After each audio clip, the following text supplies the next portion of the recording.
Ohio State of Mind podcast, hosted by Josh Keeley and Chris Ryan. Your number one stop for all Buckeye football news. What's in the box? A boat's a boat, but the mystery box could be anything. It could even be a boat. This is such a crock of shit. Hooah!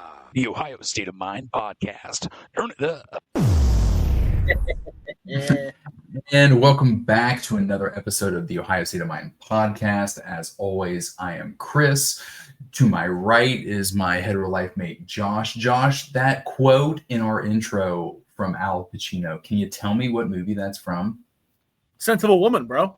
Scent of a Woman. Can you tell me the co-star of that movie?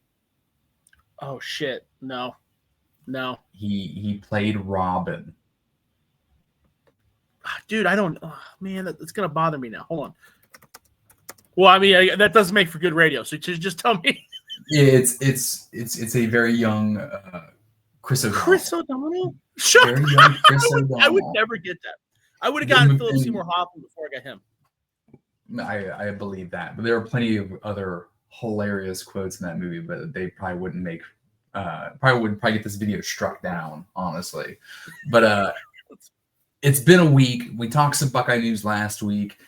We talked about and discussed, broke down the 2020 class. This week, we're going to get a little bit of Buckeye news, and then we're going to run through the 2019 class.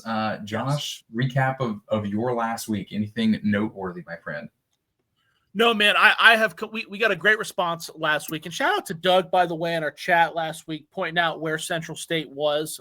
You and I were both clueless on that, and he helped guide us in the right direction. Again, we appreciate you, chat, coming in, showing up, even if that last episode was pre-recorded. We're experimenting with some times and stuff, so hopefully we can try to nail down moving forward. But, man, we got a great response in regard to last week's episode. Everybody loves going down the rabbit hole. A lot of people are doing the recaps, the recruiting class recaps, but what they really loved about us is that we kind of talked about the role the media played and what they were saying at the time. So I loved it. So I spent all week last week listening to podcasts about this recruiting class, going back, reading some preseason magazines, just trying to dive into it. It was such a pivotal year because if you remember, this was the first year Ryan Day was in charge. So it was his first recruiting class. Had a lot of decommitments. This will be the first time that I've made a list of the decommitments of people that stopped talking Ohio State once Urban Meyer didn't come back. So I'm excited, man. I'm excited. I'm glad you did that because that is going to be a very cool narrative to look at. And what else I would wish we could be looking at is Will Buck. What's up, guys? Didn't see you on Sunday, or it's too late. We did a pre-record last week, Will, trying to experiment with some stuff, fiddling with some YouTube numbers, this, that, and a third. I got to take a trip out of the country later this next month, and we're working on some things, but we're going to continue to get this Buckeye content to you. Aaron said, try to tell you what, hey, Aaron was there. Aaron was there. Normally it's on Monday. You're right. Well, we're back on Monday. We're going to get this show going. It's going to be live right now. Then we're going to have this video uploaded to the YouTube, see how it works, see how you guys, do these big, great things for us and the algorithm. Buckeye news last week, Josh, anything that sticks out? No, man, just trying to pay attention to some of these guys in the NFL. The CFL training camps kick off. I should have came more prepared with rosters. There's some guys that Najee Murray, who was an Ohio State player that transferred to Kent State before the end of his career. He's up there for like his 10th year. Damon Webb signed with, I can't remember who he signed with. I need to be more prepared for this. We'll talk about it next week. But Damon Webb is a longtime CFL vet. We talked about Mayan Williams up there with the Argonauts, getting another chance. I believe Benjamin Victor is up there now. Jalen Gill is up there now. Austin Mack is back up there. Austin Mack had an amazing rookie year with the Montreal Alouettes, got another shot at the NFL, and he went back up there with the Alouettes. So it'll be fun to watch him. Antoine Jackson, I believe, is up there as well, former defensive tackle. I'll come prepared with a better list next week, but just trying to get ready for the CFL, gambling on that, and then paying attention to these rookies in the NFL camp. Now, is there anything, Josh, that you won't gamble on when it comes to sports? I only gamble on football, man. I don't. Really? I only feel comfortable. I only gamble on sports that I watch. I don't watch basketball. I don't really watch baseball. I used to dabble with basketball when I worked at Nationwide because some of the dudes were really into it. So I felt like I had to dabble a little bit. And I had a crazy win streak of like 50 games in a row. Just because I was looking at like 3 random stats that I picked out that I heard on a podcast. But obviously what goes up must come down, bro. So that didn't last long. I had you figured maybe you were a 3 a.m. on a Saturday night, ESPN, some Australian football, or maybe some. I've got this crazy TV box that's totally legal, and I probably shouldn't be talking about it. But I've got like last night around 8 o'clock, I turned in the Ultimate Pillow Fight Championships. Oh, dude, hell yeah! And they're in like a boxing ring, all that. It was, sports these days. Aaron, that next? Yeah, right. We always tell him stuff he wouldn't listen, and then he'd find out later. I was right. Hey, man, Will, stay on it. Stay watching the Ohio State of Mind podcast. Tell Aaron what's what. I don't believe it. We'll be transparent. Chris we had a scheduling conflict, so we pre-recorded on Sunday, and the numbers were really good. When you guys watch us live like this, the numbers don't transfer over to YouTube. So like after the episode is loaded up, it goes back to 0. So sometimes we'll have like 100 people on here and it goes back to 0, right? So we're gonna, after this episode, we're gonna like basically delete it and then re-upload it to see if that helps with the viewership. But yeah, we're just trying to fudge around with the numbers because we get a few listens here and there. We just want to make sure that those numbers are tracking the best they can before football season. No, we want to capture the audience. Like I said, we went with a pre-record last week, but it didn't feel the same without having Will, Aaron, and the guys in the chat. Yeah.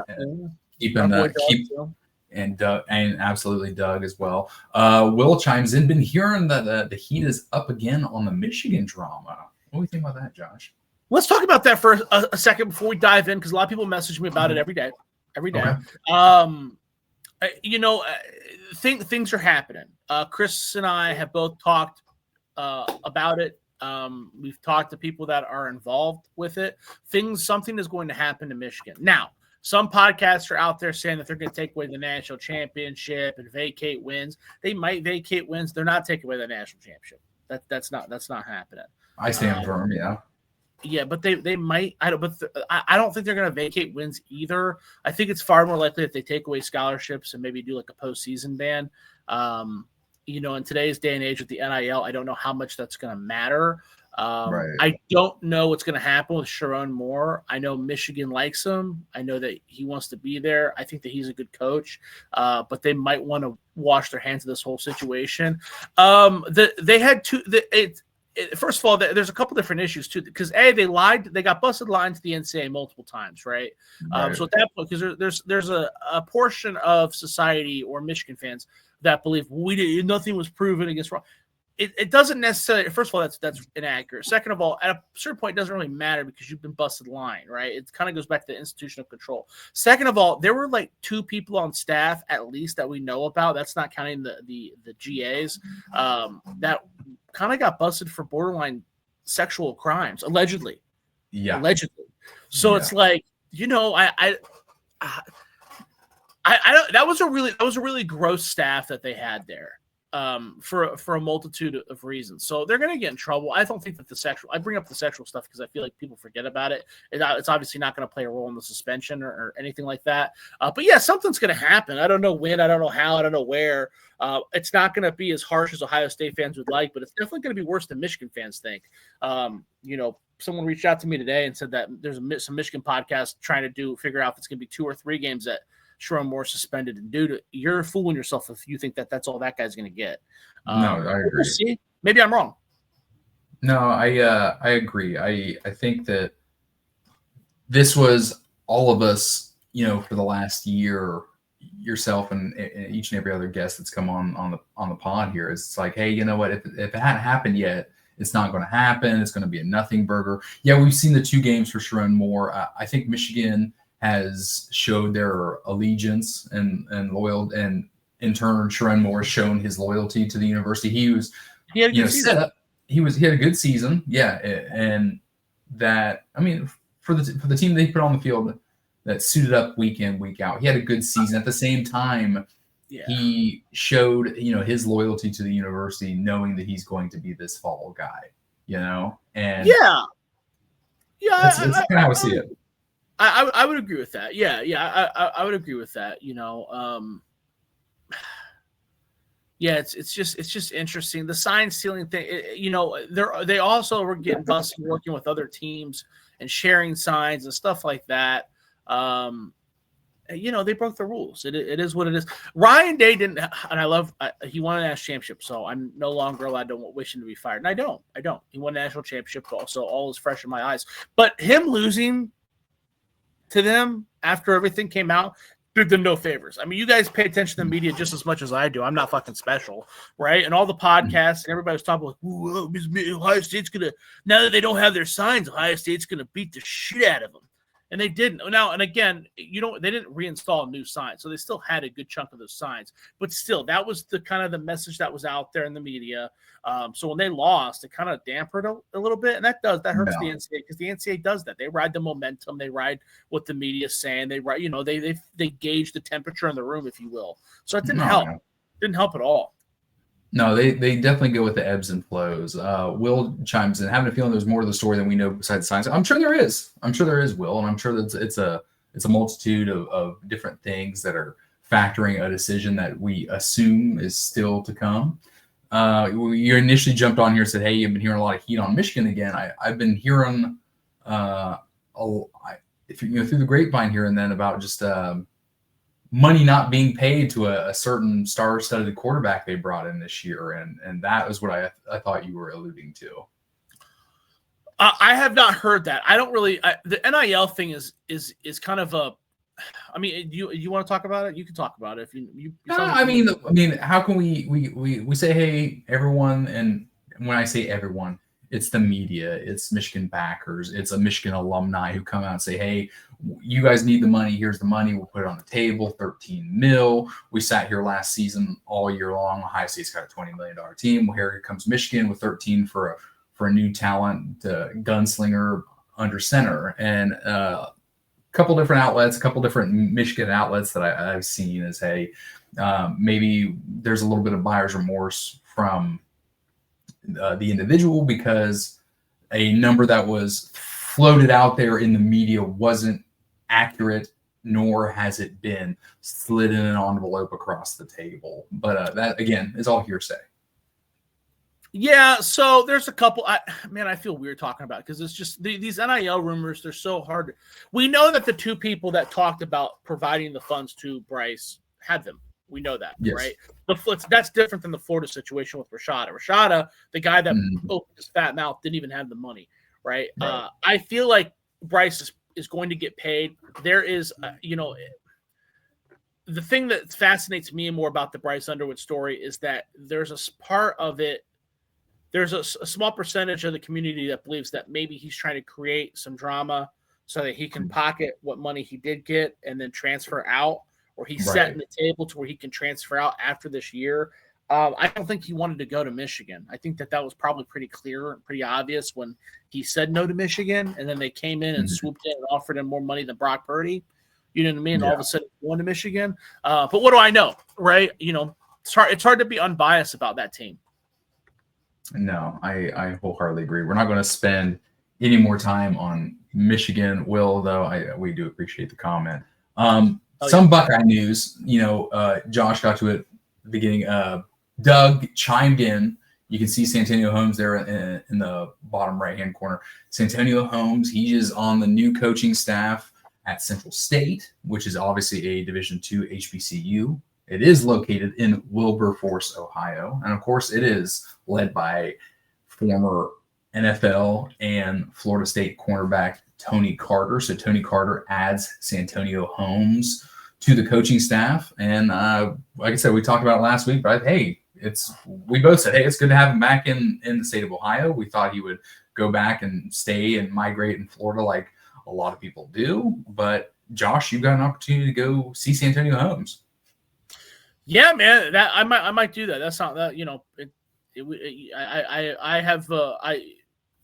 I have frequented to a few HBCU games in the past, and it's always a good time. And me, my favorite video game of yesteryear is BCFX, Doug Williams BCFX, the game. The game, was it the game? The other one was like the experience. Is that right? Is it the experience? I think it's the experience. Yeah. That just glitch-filled mess where you could call an onside kick and then audible to a shotgun pass. Loved it, dude. Loved it. Yeah. Other news: Big Noon kickoff. A lot of talk this last week about Big Noon kickoff.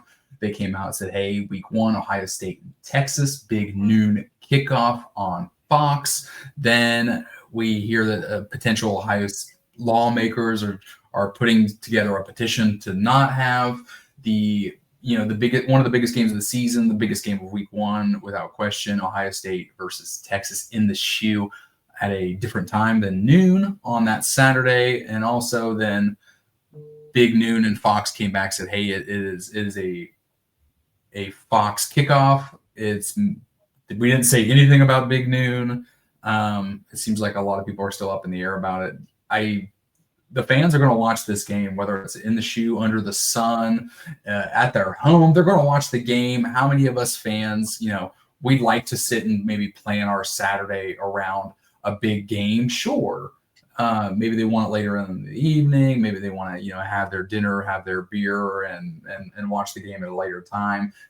Do you see a big deal with it, Josh? No, man, I like noon football. I'm in the minority on this. I hate the 3:30 games. Those are the games I hate. If you're going to go 3:30, definitely go at night. Back in the day when we were kids, the night games were usually reserved for Pac-12 teams, Washington, Cal, Oregon State, because those teams, the time difference, it was more for them than us. But the big games when I was growing up, when you were growing up, were always at noon. I don't have an issue with this at all. You don't need the game to be at 8:00 to get hyped to have a great home field advantage. I will say it is a disadvantage because that it is going to be a nighttime game next year in Texas. So I do feel like to make it more fair, both games should be at noon, because whether I like it or not, the game is, your home field is more rowdy at night. But again, I don't, in the grand scheme of things, I don't have issue with it. I don't think that lawmakers that our elected officials should be wasting their time discussing college football scheduling. I think that's dumb. Although then we didn't talk about the Nick Saban thing. I guess Nick Saban has been elected as some kind of college football czar, which might not might not be a bad thing, but we can talk about that another day. But that's not just scheduling. This is purely just.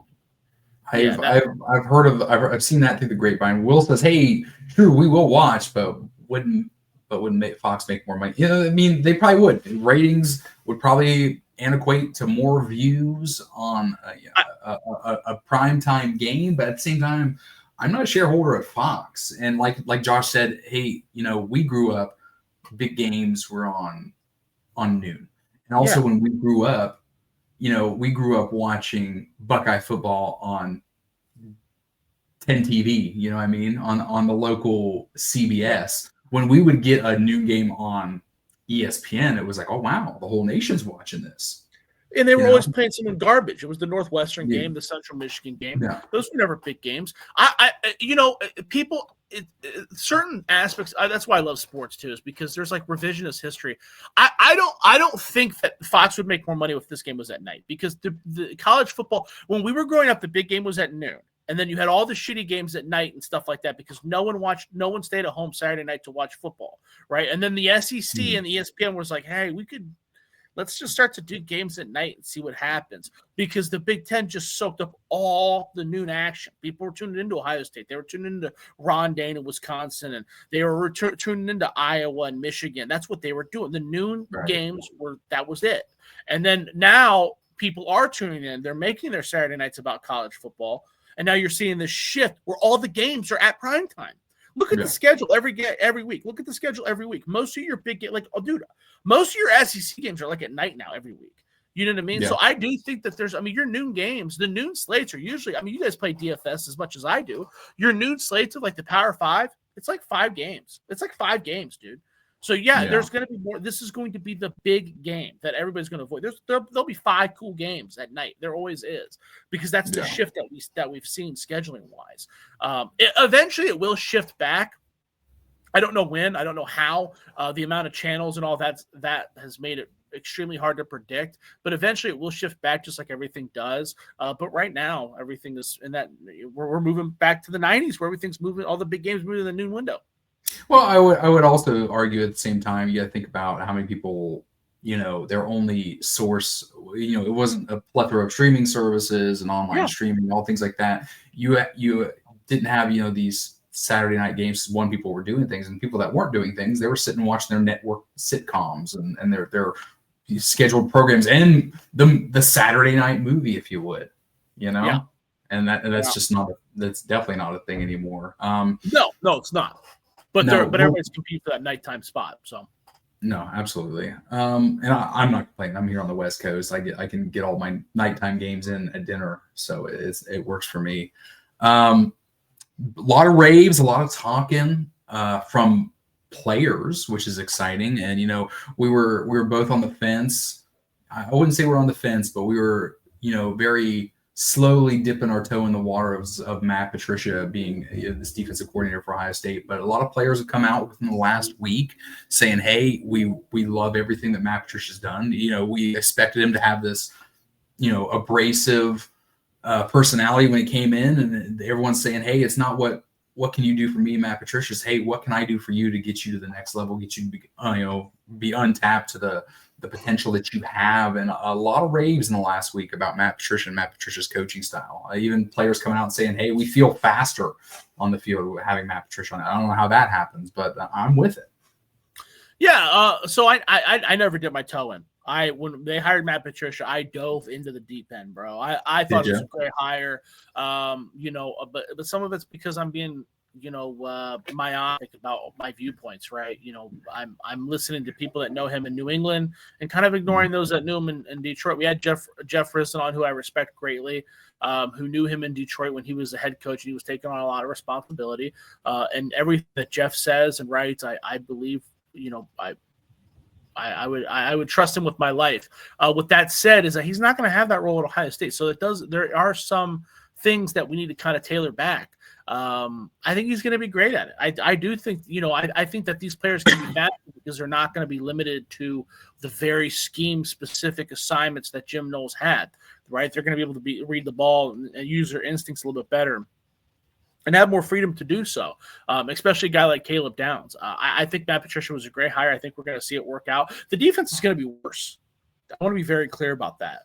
I don't want people messaging me be like, the defense is terrible. Yeah, I know it's not as good as last year because there's not 14 draft picks in the defense anymore, right? You know what I mean? Obviously, I understand that, 3 of the defensive linemen win the first 2 rounds, okay? Calm down.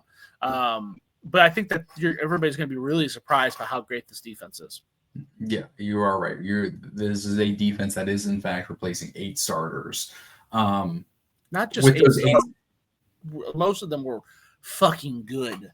You know what I mean? We're not talking about when they had to replace Robert Landers, which guy, God bless Robert Landers, but you know what I mean? We're talking about guys that are fucking good. I mean, Cody Simon was probably the weakest link that they had to replace, and he was Rose Bowl MVP. He was the defensive MVP. I remember all the points we gave him last week. That's right. Yeah. And of those 8 starters, hey, there's all those draft picks. They went to new teams. Of all those draft picks, Donovan Jackson, Josh Simmons, Travion Henderson, Jack Sawyer, and Will Howard, they're all keeping their same number as a Buckeye on their new NFL teams. If you look up there to the right-hand side, I got a list of all the individuals who got drafted, where they went, and the new number there will be adorning this season. As a Patriots fan, I'm excited that Travion Henderson gets to keep the same number. I know Devin McCourty left 3 years ago, but I'm going to go ahead and make my purchase. I know you're a guy that sits and waits until, I think you just now bought a Bernie Kosar jersey because it went on sale. Yeah, pretty much. That's exactly how I work. Yeah. We talked a few weeks ago that I buy one new jersey every year. So when I'm bitching and complaining about the team and I'm sitting like, why did we do this? Why did we do this? And my wife looks at me, he's like, what are you part of the team I didn't know about? Well, I just bought a $200 jersey. I'm actually part of management. I contributed. So, yeah. You're like one of those people that own stock in the Packers. Exactly. I own this team, right? Damn it. I've got 1.5%. Absolutely. That's the Buckeye News. Slow week of Buckeye News. We fished for what we could. We are going to get to our recruiting breakdown of 2019 class. As we talked about last week, our recruiting point system. Again, I didn't even think about it. I forgot to put the third team Big Ten points on here. Individual hardware, we're talking positional awards, we're talking big bowl game MVPs, what have you, players of the year, quarterbacks of the year, freshmen of the year, what have you. They're going to get 5 points. If you're drafted within the first 3 rounds, you're going to receive 5 points. Drafted between rounds 4 and 7, you're going to get 2. All-American, big 5-pointer. First team Big Ten, you're going to get 3. Second team, you're going to get 2. And third team, you're going to get 1. Josh, do you want to lay the 2019 recruiting class landscape on us before we dive in? Yeah, man, this is really interesting. I'm hoping I don't waste everybody's time. I'm hoping everybody finds this interesting. But this is Ryan Day's first recruiting class, right? Urban Meyer's gone. Ryan Day jumps in, and this is what he's dealing with. Now, we're going to do the same thing we did last week. We're going to go over the top 10 recruits in the country, just so you have an understanding of how strong or how weak the recruiting class is. The number one recruit, and these top 10 was taken from Athlon's preseason magazine, which was printed right after the spring games. And we talked about last week, 24/7 Sports has another update right after that, which is kind of, we talked about some of those guys where they kind of read the tea leaves and all of a sudden they plummet. We're not going to do that. We're going to stick to what they had beforehand. Nolan Smith, linebacker, went to Georgia. He ended up being a first-round pick. He was the number 1 recruit that country that year. I would say that he was worth it. Number 2 recruit was Kayvon Thibodeau, defensive end, went to Oregon. Ohio State fans will remember him because he was hurt, and we still lost. First-round pick, I would say he was also worth it. He also lived up to the hype. Number 3, Derek Stingley Jr., cornerback, went to LSU, first-round pick. He also lived up to the hype. He dealt with some injuries early in his career, so he had like one good year, but my God, it was great. Jaden Hazelwood was the number 4 recruit that year, wide receiver, went to Oklahoma, was there for 2 years, left with Lincoln Riley. Lincoln Riley didn't want no part of the USC, so he went to Arkansas, ended up being an undrafted free agent with the Philadelphia Eagles, no longer in the NFL. Number 5, Antonio Alfano, defensive end, went to Alabama. Now, Ohio State was Urban Meyer was in the loop with this kid. He was a Jersey kid. He didn't play 1 snap at Alabama, never showed up to classes. Now, rumors were his grandmother passed and that messed with his head. He transferred to Colorado, followed Mel Tucker, who was the defensive coordinator at Alabama at the time, head coach of Colorado. Did not play a snap for Colorado either. Then he transferred to Independence Community College. Those who watch Netflix's The Last Chance U might be familiar with that. He was not on the TV show, obviously, but you know. He also did not play a snap for them. So he played I think he's playing this year at Lackawanna Community College in Pennsylvania. He played last year. I think he had like 5 tackles. I think we could classify him as a bust. I would class Hazelwood as a bust too. He was. I've got 2 on my ticker so far. Yeah. Next guy, number 6 overall recruit, was Trey Sanders, running back, went to Alabama. He dealt with a lot of injuries. Transferred to TCU, also didn't do much. We'll classify him as a bust, but that was a guy that kind of dealt with a lot of injuries. Number 7, Evan Neal. I mean, you agree, bust, correct? I've got 3. Okay. Number 7, Evan Neal, offensive tackle, went to Alabama. We're all aware of Evan Neal and his greatness. He started immediately as a true freshman at Alabama, which is almost impossible at offensive line. We got drafted in the first round, completely worth it. Number 8, Zach Pickens, defensive tackle at South Carolina, was drafted in the 3rd round, left early. I would classify him as a hit. Because I think he would have been drafted earlier if he would have stayed, and he went to South Carolina, was still all SEC, not quite all American. Number 9 is maybe the most controversial on this list. Brew McCoy was a pure athlete. He ended up playing wide receiver. He committed to Texas, never played it down. Got out of his letter of intent, went to USC, got in trouble for some kind of assault for the female. Transferred to Tennessee, got in trouble again, had struggled with grades, struggled with injuries, and then he retired this past offseason. Retired seems like a really friendly version of no one wanted to play with me anymore. Bust. He was like the 3rd receiver, I think, on the team 2 years ago, so things were looking good for him, and then again, he's just a worthless piece of shit. Number 10. He's one of those guys where, like, when you read his story, you're like, man, the world might be a better place without sports, because a guy like that does not deserve 7 opportunities. Number 10, Darnell Wright, offensive tackle, went to Tennessee, was a first-round draft pick by the Chicago Bears. Obviously a hit. So Chris and I kind of had a discussion like, it felt like the last class was kind of weak when we looked over the 2020 numbers. But it looks like the draft numbers are actually the same. 6 guys were drafted in each. Correct, based off of what I have. Now, the difference is I would say that this class is stronger because A couple of even though there was 2 guys drafted in the last year's batch, but one of them didn't get drafted on the original team that he was at. He had to transfer. He transferred. So I don't know if that really counts. And then he was also drafted late. All these guys, these 6 guys, were all drafted fairly early. So it is interesting. Yeah. I think it kind of goes back to our point where it's a slight difference, but it is interesting. Let's go over the top 5 guys from Ohio. Okay, top 5 guys from Ohio that year. Zach Harrison, defensive end. He obviously went to Ohio State. This was a big deal for Ryan Day. This was the first big win for Ryan Day. We'll get into it a little bit more. But, we brought up his name, so I might as well just finish the story. When he committed to Ohio State, obviously he's from Olentangy. Urban Meyer left. Michigan came in and swooping in. Penn State came in and swooping in. He was very, very close to flipping to Michigan. Very, very close. Ryan Day spent a lot of his offseason trying to convince Zach Harrison to come to Ohio. So this was, even though it's an Ohio kid, I would view this as a big win, a good starting point for Ryan Day. End up being a 3rd-round draft pick. I feel like that's a big hit. Second player from Ohio that year, Juwan Briggs, defensive tackle, went to Virginia first, then transferred to Cincinnati, had a fairly successful career at Cincinnati. He plays with the Cleveland Browns right now as a 7th-round draft pick. I would classify that as a hit. But again, not for Virginia. So it's kind of like, all right, it's 50-50. Third player, Zeke Correll, center, went to Notre Dame, was not very good. Went to North Carolina State, was not very good. Number 4, Cade Stover, the Gatorade Player of the Year for the state of Ohio. Linebacker, obviously everybody knows him. Went to Ohio State, ended up being a 4th-round pick, made the transition to tight end. We'll get into Cade Stover's career a little bit later. He's one of those guys I kind of put an asterisk to because I feel like he could have been so much better if they would have just let him stay at tight end. But remember, he played tight end, and then all those injuries happened in the Rose Bowl. So he spent 13 practices back at linebacker after he moved to tight end, and then he played a chunk of the offseason at linebacker, and then he finally officially moved back to tight end. It was just kind of a whirlwind for him, and it's kind of unfair. I think he could have been a lot better. Nolan Rumler was the 5th player from Ohio that year. Guard, went to Michigan. Ohio State lost out on him. He went to Michigan. Didn't do anything. Went to Kent State. Not a big miss there. Anything about that list before we go on to the next portion that I want to share? No, honestly, other than, I think it wasn't covered a whole lot, but I think you're absolutely right. Cade Stover did, in fact, get, jerked around a good bit. But, he did come out to be a stellar tight end, a real strong point in that offense. And, he's doing well for the amount of balls coming his way and the role he plays with the Houston Texans. So, no, absolutely.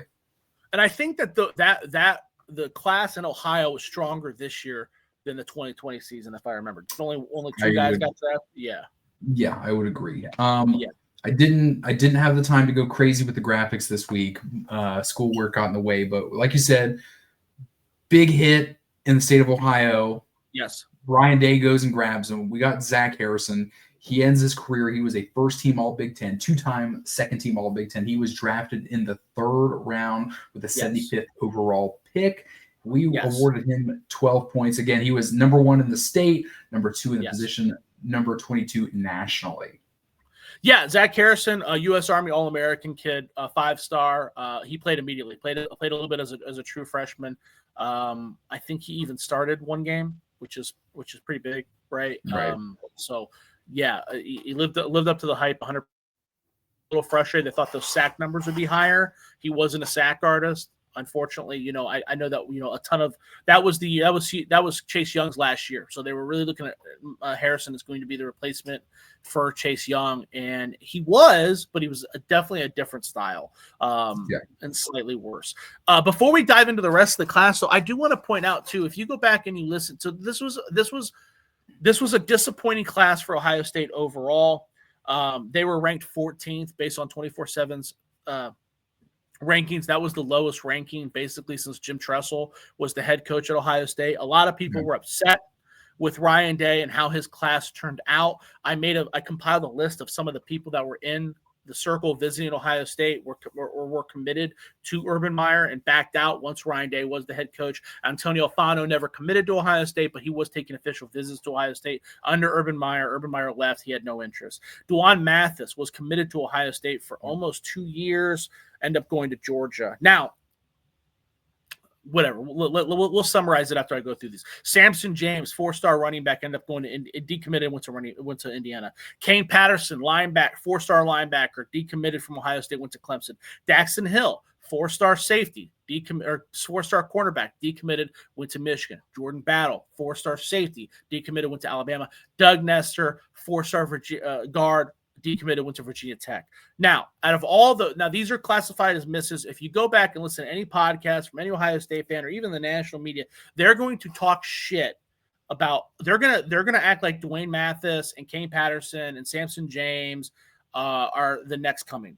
Out of that list, the only two that were worth a shit were Daxton Hill and Jordan Battle. Those were the only two that were worth a shit. Everybody else, Battle jumped right to the top of my list. Yeah, but Daxton Hill was great too.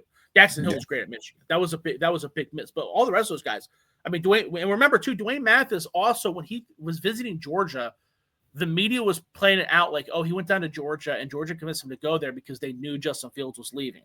So they told him he was going to be replacing Justin Fields, right? And they were kind of making fun of Ryan Day, like, ha, ha, ha, ha, ha. You got stuck with Justin Fields, and Georgia gets the bright new shiny toy and Dwayne Mathis. Mathis blows. Mathis blew. I think he ended up transferring out and didn't play D2 ball and sucked there too. All these guys were not very good. Kane Patterson transferred to Vanderbilt, did nothing. Doug Nestor transferred from Virginia Tech to West Virginia, did nothing. So really, those two guys that they missed on. So it's very interesting because that's another complaint, right? Is that this class was smaller. Urban Meyer always had 22, 25 guys. This class was 16 guys. So Ryan Day just got a lot of hatred towards him that offseason. Like a lot of people were kind of questioning it. And I feel like that's unfair because none of those guys fucking hit. I do want to read a couple. I got a bunch, but I'll only read a couple. Lindy's Magazine wrote, Ohio State, again, 14 class. We're not used to seeing Ohio State ranked this low, but that's a product of numbers more than talent. The Buckeyes only signed 17 players, but only 2 programs, Alabama and Georgia, had a higher ranking per commit than Ohio State. The pound-for-pound success is powered by 3 5-stars. 1, Zach Harrison is a uniquely athletic. He is a unique athletically. That's not a sentence. Whatever. As any prospect in the country, he's a 6'5", 253-pound long defensive end who has legitimate 4.5 speed in the 40. Garrett Wilson is one of the nation's most productive wide receivers and ranked number 2 nationally at the position with elite ball skills and competitiveness. Then there's Harry Miller, a mauler on an offensive lineman that projects to center as one of the nation's safest bets on the line of scrimmage. Despite the low numbers, the success was encouraging for our first look at Ryan Day as a recruiter. He was instrumental in landing Harrison, but also played a major role in going as far west as Hawaii to land 4-star offensive lineman Enoch Vamahi away from the Pac-12 national powers. Okay, so again, I'll only read a couple. The next one, Ohio State had the 3rd best recruiting class in the Big Ten by basically everybody. Penn State was number 1. Michigan was number 2. 3 24/7 sports composite 5-star lead the class, including defensive end Zach Harrison, a freak athlete. Center Harry Miller lands the offensive line class. Wide receiver Garrett Wilson, one of those 3 5-stars. And track star Jamison Williams bring more playmaking ability to the offense. Also watch for multi-talented Cade Stover, who likely becomes a defensive end in college. Nailed that. Well, kind of. Yeah. The big signing coup. Again, Ohio State keeping Zach Harrison at home was monumental. It may seem like a layup on the surface because he's from just outside Columbus, but there was some thought that Ohio State might be too close for him.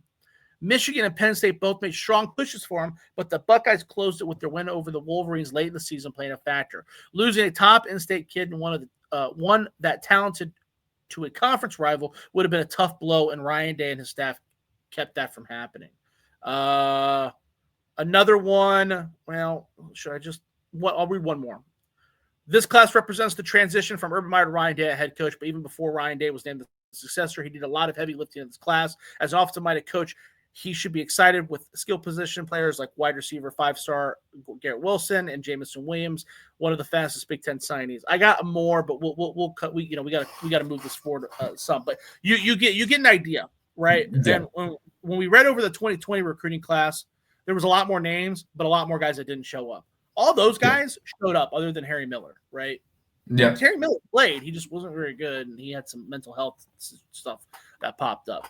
But, the 2020 little news articles, a lot of those guys transferred the fuck out. So it is kind of interesting to see that comparison. But all right, we covered Zach Harrison.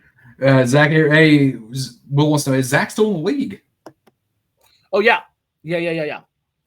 And he plays. And he plays. Will comes back in and says, "Hey, I didn't realize we lost that many recruits during the coaching change." And no, we certainly did. And hey, Doug, he's late to the show, but better late than never. So we talk Zach Harrison. We talk all these accolades. He receives 12 points. It seems like almost a travesty because I mean, the rich only get richer, and Ohio State, in the last decade, become known for these talented wide receiver rooms. Number 2 receiver in the country, Garrett Wilson from Lake Travis, Texas. He commits to the Buckeyes. He ends up his career with a first team All Big Ten. Also, the year before that, he was second team All Big Ten. He was drafted in the top 10. It sucks to give him only 10 points, doesn't it? Yeah, it blows. This is a former Army All-American, very highly touted recruit. It's a shame. This deserves an asterisk because he left early, right? If he wouldn't have left early, maybe he would have had 20, 25 points. But unfortunately, he did. This is a guy who he played immediately. He played in all 14 games his freshman year, had 30 receptions for over 400 yards and 5 touchdowns. And then in 2020, his sophomore year, he became the second player in school history to record 4 straight games with at least 100 yards receiving. So the guy did not disappoint. Garrett Wilson, a lot of people look at him and they say, "Oh, Texas kid." That's not really true. He was born in Chicago and he was raised in Ohio. He grew up an Ohio State fan. They moved there when he was like in middle school or some shit. So that's not really a true Texas steal. If anybody's keeping track, but yeah, that's where and Garrett Wilson was listed on all these things. They mentioned, Ohio State's replacing Paris Campbell, Johnny Dixon, Terry McLaurin. So he was obviously going to get a route to play. That was kind of expected basically by everybody we were reading. No, absolutely. And we've also got just beneath him the number 36 overall recruit in the nation, Harry Miller from Buford, Georgia. He was right down the road when I was stationed in Georgia. And I did get to see Harry Miller play. Number 1 center coming out of high school. Like you said, I think it was Lindy's saying, "Hey, he might be the safest pick." Harry Miller dealt with some issues, though. Yeah, and he was thrown out there immediately. He played every game as a freshman. He saw time, and then I wrote that he started 7 games as a sophomore, which included the Big Ten championship game and the Sugar Bowl at guard. Yes. Yeah, and then he retired. He struggled. There was a common thing on X or Twitter at the time was pointing out Harry Miller's deficiencies, and rightfully so. There were even a couple games where he didn't even travel with the team when they were going to away games. There was just some issues there. So unfortunately, he had some mental health issues, and Ryan Day, being a good human being, was able to help hold his hand and guide him through that, which is great. That's awesome. Unfortunately, we had to give him 0 points. We had to give him 0 points. I'm going to argue, he of this recruiting class, as highly touted as he was, the only person that was number 1 in the position to commit to Ohio State it does hurt not to give him any points. There is a player that we're going to talk about here in a few that hurts not to give him any points as well, but we'll get to that. We said his name 3 or 4 times now. Cade Stover, the recruited as an outside linebacker, recruited as the second best outside linebacker in the state of Ohio when he came out. He obviously back and forth linebacker, defensive end. We're trying to figure out what we're going to do with him. He becomes a tight end. He becomes a stellar tight end, stellar enough to where he was first team All Big Ten, third team All Big Ten. He was drafted in the 4th round with the 123rd overall pick, and he was awarded Big Ten Tight End of the Year. Cade Stover gets 11 points. Yeah, this is one I think that if he would have just stuck at tight end from the get-go, we'd be talking about him as an all-time great. Maybe not, but it's interesting. I think he definitely would add more points. Ohio Gatorade Player of the Year. I'm looking at my Street and Smith magazine as well, and it even lists Cade Stover as a pass rusher, potential defensive end, and that's where they play. That's where he played his freshman year. He played defensive end his freshman year. He played in 4 games. Then he took a red shirt. Then he moved to defensive. Then he moved to tight end the next spring, and then they moved him back to linebacker for the season. And then he was moved back to tight end, where he finally caught 5 passes for 76 yards. Then they moved him back to linebacker for the Rose Bowl. and then they moved him back to tight end. So his career was really up and down. That was an utter failure, I believe, on the coaching staffs to not recognize where he should be playing earlier. So that's a bummer. No, it's a bummer, but he has been reunited with C.J. Stroud. He is a tight end. If I call him a linebacker, hell, he got me twisted up now. He's starting tight end for the Houston Texans. Will jumps in, says, "Hey, not sure how Cade made it through college. Always taking big hits and kept going. He did. He would go across the middle and just get punished and get up. And I know, obviously that comes to my mind is that that topple in the end zone where he lands just square on the crown of his head and bounces right back up. I think that highlight's always in my mind when I think of Cade Stover. Yeah. No, absolutely. Right after that, we've got the number three athlete in the state of New Jersey this year, Ronnie Hickman. Ronnie Hickman, came in and he ended up second team All Big Ten and a third team All Big Ten. When it comes to Ronnie Hickman, did you think we reached his full potential? Did we push him to his ceiling the time that he was a Buckeye? No, this is another guy I put an asterisk next to because he left early. If he stayed another year, I don't know if he would have been all-time great, but we would definitely be remembering Ronnie Hickman in a much better light. Street and Smith, I'm looking at that now, listed him as a potential star player, and I believe that. We're seeing it with the Cleveland Browns. He's playing really, really solid ball. He was undrafted, and he's been sticking around on the roster with the Browns, plays, starts. So he was obviously just scratching the surface at Ohio State. Remember, too, he broke his leg his senior year in high school, or he had an injury his senior year in high school. So he immediately took the red shirt his first year. Yeah.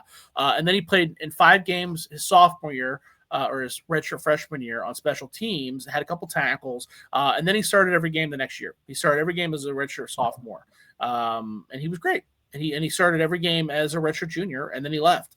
If he would have stayed that other year, I really do think we'd be talking about him in a more positive light. But unfortunately, he did leave early. But yeah, unfortunately, how many points did we have to give him? It was not very many, right? Just 3. We gave him 3 points. That's a little upsetting. I think that he probably would have been. There's more there. But yeah, Jamison Williams is the next one. Chris, I'll let you do the introduction. But this is obviously what you're talking about when you say we got to give 0 points. This one was a damn shame to give him 0 points. Yeah, number 1 out of the state of Missouri, wide receiver Jamison Williams, who was the special teams player of the year, a first team All-American, a first team conference pick, and a first round draft pick, but none of them happened in the Big Ten. Jamison Williams. It hurts to give you 0 points. Crowded room. A lot of players, only 1 football, Josh. Yeah, he should have stayed. This is a guy that, again, I think that the coaching staff fucked up. They really should have made a better effort to keep him. He was very clearly talented, a former U.S. Army All-American as well. And he played immediately. He caught 6. He had 6 receptions for 112 yards and a touchdown his freshman year. As a sophomore, he started 6 games. Yeah. They liked him. In the Sugar Bowl, he scored a touchdown against Clemson, and then he transferred out. He was a part of the game plan. He wanted to be a number 1, and that wasn't going to happen with Garrett Wilson and Chris Olave on the roster, unfortunately for him. But I think maybe a more intense talk needed to occur with him, but he ended up being a first-round pick for the Detroit Lions, so we know how skilled he is. But also, we know how big of a pain in the ass he is, too, because he's got busted, doing 35 things off the field that he shouldn't be doing with the Detroit Lions. He's a person that stays in the limelight for distracting reasons. Yeah, for all the wrong reasons in a sense. No, it did seem like it was so many toys to play with, only 1 football on that offense when his sophomore season. But at the same time, you had so many weapons, and he was almost in a sense a decoy for a lot of things. He was a guy who, with his very, very good vertical speed, he was a guy that went out there and cleared out safeties for Chris Olave and Garrett Wilson and things like that. But he had Olympic speed for sure. Yeah, absolutely. Just after Jameson Williams, we got Emak Vimati, as I was, the number 1 offensive guard out of Hawaii. Yes. We had to give him 0 points. He was a transfer as well. You talked earlier how it was touted that Ryan Day was able to go all the way out to the West Coast and to get their highly touted recruit in the state of Hawaii. Yeah, Enoch was seen as a huge deal. He was a big get. This was seen as a theft for Ryan Day, and he was not good. He started. I'm trying to go back. He played in 3 games his true freshman year. Then he got redshirted. He played in 8 games in 2021, or he played 6 games in 2020, 8 in 2021. They were pretty much all reserve roles. In 2022, he did get the start against Michigan. Okay, and I don't remember him being horrible, but the 2023 game, with the 2023 season, is when he started against Missouri in the bowl game, and that was just. Okay. It's all coming back to me now. Yeah, and then he transferred to Washington, where he started. He was okay, but he's not. He's just he's not good. I would agree with you there. Will says, "Hey, Jameson Williams made the right choice. If he stayed, it would have been a gamble. As if he wouldn't play as much. Thinking about the same thing as Lincoln. I wouldn't argue, Will. I mean, we're talking about we've had the likes of Chris Olave, Garrett Wilson, and of course Marvin Harrison Jr. Now we're talking Emeka Egbuka, we're talking Jeremiah Smith, we're talking Carnell Tate. I understand, but it's always a big what if. It's always a big what if. Does that offense shift and change around what returns and what you saw previously on the field that last year? Who's to say? Yeah, I think that the offense has proven under Ryan Day that it can sustain 3 receivers, and 3 receivers can be uber productive. And he was good enough to where that might have been what took them over the top. It is interesting. It should also be noted too that 2020 was the COVID year. We talked about that 2020 recruiting class, and a lot of those kids, when you look over, redshirt first year, obviously. Well, the second year is where they got most of their action, right? Because Ohio State's playing, buttfuck University, and you're getting some garbage time. I mean, I think we even talked about a couple players that had big shiny moments in some of those shitty games. You're not going to find that here. I think that also hampered this class greatly. You're seeing guys not get to play their sophomore year because there was only 8 games and they were all Big Ten games, right? Yeah. So they didn't get to play at all. They didn't get better at all. They limited the practices that year, if you guys remember, right? Yeah. That was one of the things Ohio State got in trouble for because Harbaugh tattled and the linebackers were practicing. So this group was really hampered by that. I really do believe that there's a lot of guys in this group that could have been better, and they just weren't allowed because the COVID fucked it up. But there we are. Number 8, Steel Chambers, athlete, 4-star from Georgia. Doug jumped in real quick. Hey, didn't Josh Fryer relieve Enoch in that Michigan game? I believe he did, Doug. He might have. Enoch was not very good. When Enoch played, he was not very good. No, one of Josh's favorite linebackers in Ohio State history, Steel Chambers. We can give him is 1 point for being a 3rd-team All Big Ten selection. Steel Chambers. Yeah. He shows up a lot in these preseason magazines as well. I'm trying to, Steel Chambers could play multiple positions, but is likely an impact tailback. Well, that ended up being wrong. He did play running back his first 2 years. So this is a guy that deserves a little bit of an asterisk because he just wasn't a good running back. He should have played linebacker from the very beginning. I don't think he would have been an all-time great, but much like Ronnie Hickman, he could have been a guy that was a middle-round draft pick and had it could have been viewed as much better. But instead he played the first 2 years at running back where he had no shot at doing anything. Just it wasn't happening. Then he switched to linebacker at 2021. And then he started. He started a couple games. So it's like he started his first year at linebacker, he started like 4 games. And then the next year he started every game. Not because he did have pure athleticism. He just didn't know how to play linebacker. That's a guy, he's playing really well in the UFL this year. Maybe he gets another chance in the NFL. Maybe he's going to grow into his position a little bit more. But yeah, he kind of got screwed, It wouldn't be the first time, and believe me, we're gonna talk about some of these other recruiting classes, and we're gonna peel that onion back as well. Moving on though, we've got Bryson Shaw. Yeah. This is a guy that a lot of people were really high on when it came to Bryson Shaw. But I had to give him 0 points. Yeah. I think he tried really hard. I remember him at a bunch of press conferences. At the time, I was covering the team by this time, and he was just very he owned up to all his issues. He caused a lot of headaches, though. People were high on him, but immediately people were like, this guy can't play here. He did play 3 games as a true freshman, but Miami, Ohio, Maryland, Rutgers, and then in 2020. He played in 5 games: Nebraska, Penn State, Rutgers, Michigan State, and even saw action at Alabama. So clearly they liked him. 2021, he starts to do a little bit better. He was really good in the Rose Bowl. Had 9 tackles against Utah in the Rose Bowl. Even had a fumble recovery. Had a pretty good game against Purdue that year. Had a good game against Michigan. Had an interception on the goal line against Michigan that year. And then he started every game that last year before he transferred to USC, where he was, again, slightly below average, I would say. I think that he was losing playing time every day that went by at USC. Yeah, no, I wouldn't argue that either. Just after him, we've got the second pride of Cleveland St. Ignatius, Mr. Tommy Eichenberg. Tommy Eichenberg, we awarded him 13 points. 13 points because he was a 2-time first-team All-Big Ten selection. Yeah. He was drafted in the 5th round with the 148th pick overall, and he was Big Ten linebacker of the year. Tommy Eichenberg. Yeah, Tommy Eichenberg.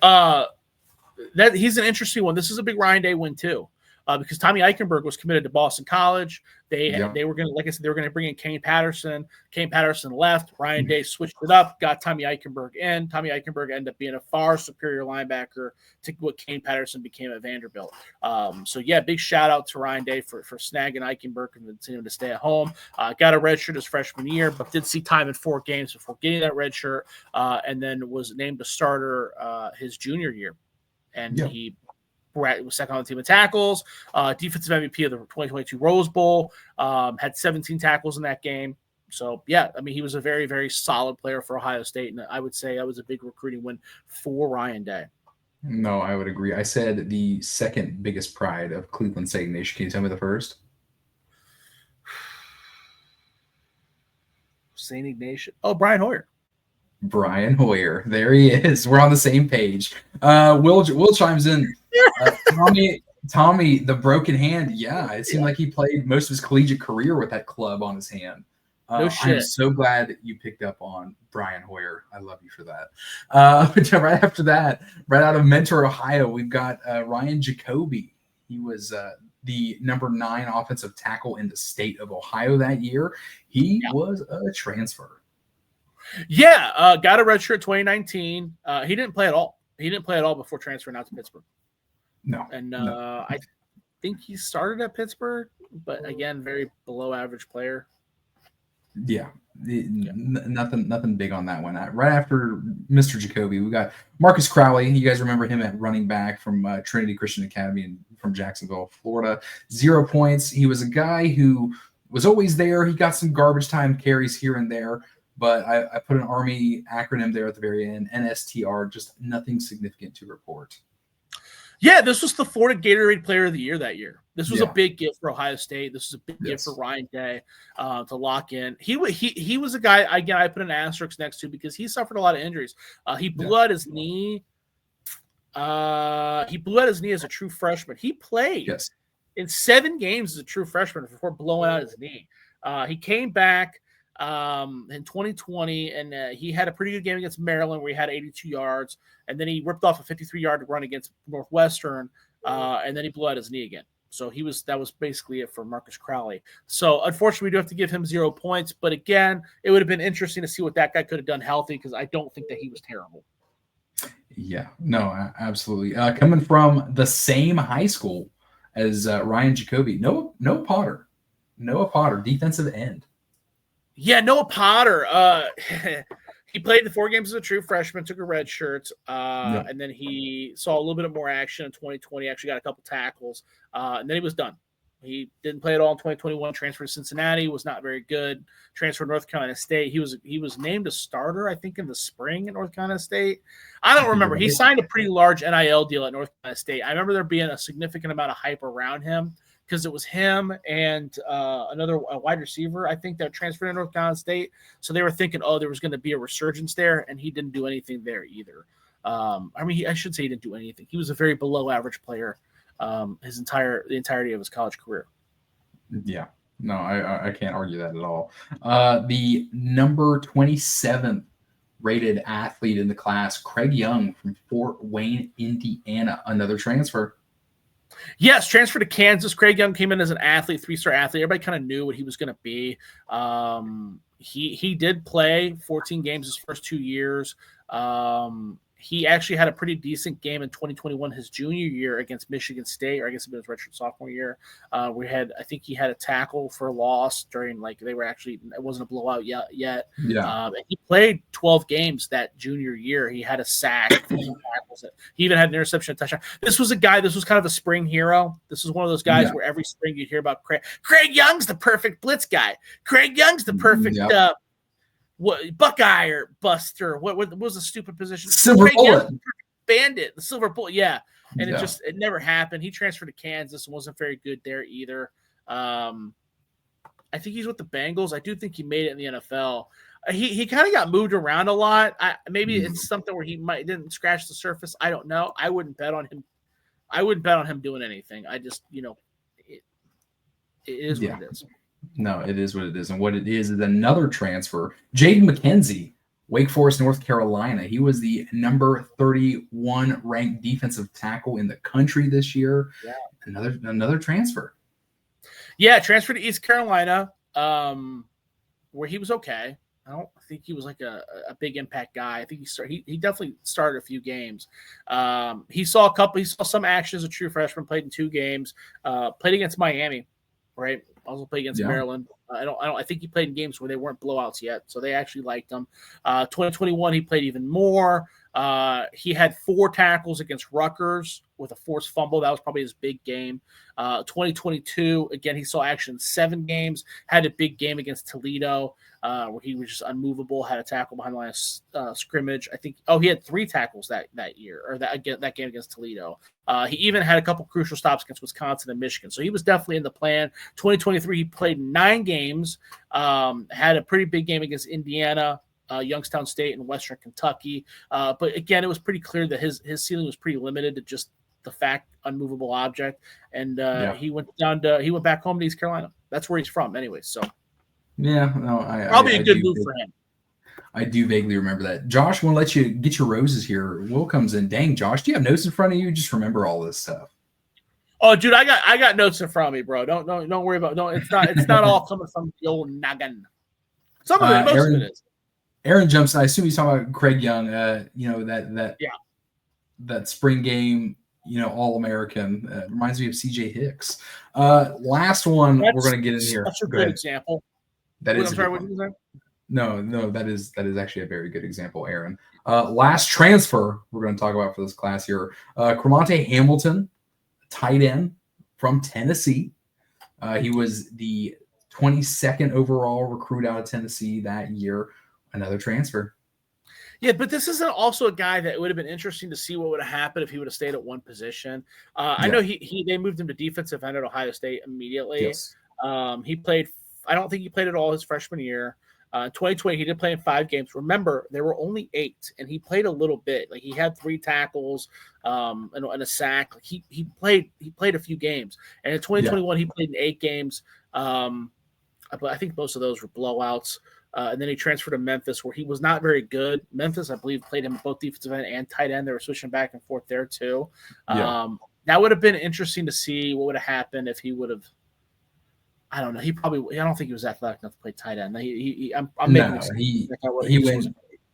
went to Memphis and he played defensive end. No, you're absolutely all over it. If you ask me, one of the, if not the diamond in the rough of the 2019 recruiting class, DeJuan Jones. You guys think back at DeJuan Jones, he was an absolutely Hulk of a football player. He ended up 3rd-team All-American. He was a 2-time second-team All-Big Ten pick, and he was drafted in the 4th round with the 111th overall pick. DeJuan Jones, what a big freaking dude, right? Yeah, man. There were a couple magazines that actually had specific snippets about DeJuan Jones, which is funny because he was the lowest rated recruit in Ohio State's class. He was noted as the sleeper in Lindy's. Off tackle DeJuan Jones from Indianapolis, Indiana, is the biggest project in the class, but has upside that rivals players at the top of the group. At 6'8", 360 pounds, with the athleticism to be a standout on the basketball court, his recruitment took off as he showed improvement as a senior. Yeah, this guy was kind of a late riser too. That's kind of a general theme with a lot of this too. Like he probably today he probably would be a 4-star. There are not many sleepers in this class, but Jones is a project the Buckeyes felt was worth taking a chance on. 6'8", 360 with rare feet for a kid his size. He improved immensely as a senior. His trajectory is headed upward. So yeah, he'd probably be a 4-star today. At any other school, he'd probably be one of the best offensive tackles in school history. So I think that's you got an All-American as a 3-star. That's very rare. That's going to be absolutely rare. Yeah, I mean he could probably still make an argument for top 25 offensive tackles in Ohio State history, top 50. Oh yeah, absolutely. I definitely put him there. Doug jumped in our previous recruit. Hamilton rode a Greyhound bus to Ohio State camp to get his offer. Really? That's interesting. Yeah, that's interesting. I know he was from Tennessee. Yeah, Aaron jumps in. I thought Jones was a damn good player. I wouldn't argue. I'd say like Josh said, he was in that top 5 or top 25 echelon without question. He was a stud, and he was he was a hulk of a left tackle. He was a huge dude. One of the Bengals. Yeah, it should be noted he played immediately. He played 9 games as a true freshman. Yes, and then he played in every game. No, wait, yeah, he played 9 games as a true freshman. Then he played in 6 games as a sophomore. The COVID season, there was only 8 games. Yeah, and then he started in 2021. He started every game at right tackle, and then he left. So that's another guy too. If he would have stayed, whoo, yeah. But he left with another year. That was a true junior too. It wasn't like Ronnie Hickman where he had a red shirt. But yeah, I mean, and that wasn't bashing him saying he was top 25 or top 50. It's just, this is Ohio State. You got guys like John Hicks, Orlando Pace, Mike Adams, Chris Ward, Mike Current, Jim Lachey. I mean, there's a lot of offensive tackles that were phenomenal here. And he was too. He's an All-American, but No, won't argue that. I didn't get a graphic prepared, but last week we covered the 2020 class. We awarded that class 101 points. For the 2019 class, we are awarding them as a total 67 points.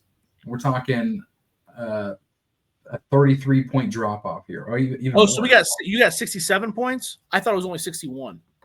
Did I miss something? It was 61. No, you are right. 61. I have your Excel sheet. And mind you, to our Ohio State of Mind faithful in the chat, Josh sent me over this Excel sheet that he broke down all these players and entitled it Hot Singles in Your Area. And, of course, I opened it immediately. Love it. Yeah, it should be noted, though, that C.J. Stroud had 46 points. Right, so it's a huge drop off, but also the 2019 year, Ohio State got Justin Fields as a transfer. There it is. So it's like, this goes down as one of the worst classes in recent memory, and I don't know if that's fair. Does that make sense? No, like, I feel like it's unjust. I feel like it's surpassed what everybody thought it was going to be. Everybody did anybody bust out? Was there any busts? Well, let's go back and look. Real quick, real quick summary. Back to the 2019 class. Harrison hit. Wilson hit. Miller played. He wasn't good, but he did play. Yeah. Right? Stover hit. Ronnie Hickman, I would class. He played. Jamison Williams, he played. Enoch Famahi, he played. He did play. Steele Chambers played. Bryson Shaw played. Tommy Eichenberg played. Ryan Jacoby is a bust. That guy's an outright bust. That guy didn't sniff the field. Noah Potter, that guy didn't sniff the fucking field. Those 2 guys are outright. And Marcus Crawley, he got hurt again, but I'm making excuses. But but if we go back to 2020, I mean, Ryan Watts, that guy transferred out immediately. Mookie Cooper transferred immediely. Mitchell Melton didn't play. He was a reserve guy. Joe Royer transferred out immediately. Court Williams is always hurt. God bless. We won't put him as a bust because he was always hurt. If I did the same for Marcus Crowley, I can't do it for Court Williams. Cameron Martinez Didn't fucking play a snap. So there were a lot of guys. There were definitely more whiffs in the 2020 class. I don't know. I think it's just the 2020 class was definitely better because the guys who hit were all-time greats. C.J. Stroud, Jack Smith and Jigma, Paris Johnson are some of the best Ohio State football players in the history of the university. But I don't think that the class is as bad as it was laid out to be. No, I would agree with you. At the same time, you got to think about that 2019 to 2020. You were talking, 9 less recruits as well. Yeah. We're talking 9 less recruits. That was our breakdown of the 2019 recruiting class. Next week, we're going to come to you with the 2018 class. We're going to come to you with Buckeye news. We're going to take this live video, upload it to YouTube, see how that algorithm works. We're going to get some feedback from you guys as well on the channel. We appreciate it. We wouldn't mind knowing where you guys are located at, what time do you guys like to sit down and listen to some Buckeye, Ohio State of Mind podcast news and updates and recruit rewinds that we're calling it. Because we're going to have to do some finagling with the schedule here in the upcoming months, and we're going to figure that out and get it to you. But we did a pre-record last week, but we wanted to make sure we got you guys involved in the conversation. We appreciate you guys so damn much. Who was the defensive end that transferred to SMU and entered the portal again this year? Amari Abor. He was a big 4-star from Dallas who went home and did not really see much playing time. Immediately put on social media that they weren't paying him what they promised and that their locker room sucked or something. I can't remember the whole drama behind that. But, yeah, you're absolutely right. He didn't really – I don't know if I'd be transferred. He didn't really do anything for SMU, so if he does transfer somewhere else, I would probably look to go to, Toledo. You know what I mean? Yeah. I don't know. But, yeah, the 2018 class is oh, dude, you're going to Zanesville? Oh, man, Russo's is pretty dope. Tom Ice Cream's Bowl is always in the newspaper. Yeah, man. Dude, there's that's awesome, Will. Maybe you should hit me up on Facebook, bro. Maybe I'll meet you out for a drink. But yeah, the 2018 class is going to be exciting too because that was the first year, I believe, of the early recruiting period, right? And guys could sign in December. Yes, it was. You were all over it, my friend. We're going to be back. We're going to be back next week. We're going to be talking Buckeye news. We're going to talk the 2018 recruiting class. Guys in the chat, we appreciate you as always. We did the pre-record last week. We wanted to come back live, do some finagling because we didn't want to leave you guys out. You guys are, help make the show run, and we appreciate it. As always, I'm Chris, and you can find me at CRunning15. Josh? Yeah, man. Follow me on X at Josh Keatley16. Real quick, before we do the math, before we get this going, what do you think the 2018 class will be better than the 2019 class? I do I think we've got a higher potential because of the increased amount of recruits. Just purely more guys. I just think I'm going to go with just quantity over quality. Interesting. You might be right. I'm fond of the 2019 class just because it got shit on so hard. I think that's my problem. No, I mean, I can see that it's how it would stick in your crawl. Will, thanks, guys. Will, thank you. Josh, I don't know if Will is a sports card guy like us, but you might have to give him a plug there. And you got a nice little one in Zanesville, yes? Oh, yeah, dude. Kip's Cards in the Colony Square Mall is great. Also, Varsity Collectibles on the south side. It's in an old bank. Those dudes will hook you up. They always got great deals. It depends what you're looking for. If you're looking for old cards, go down to South Zanesville Varsity Collectibles. If you're looking for newer cards, Kip's Cards in the Colony Square Mall. Shout out to Isaac. There it is. As always, I'm Chris. He's Josh. This is the Ohio State of Mind podcast. We will see each and every one of you next week. Thanks for jumping on, spending your time with us. And as always, go Bucks. Go Bucks.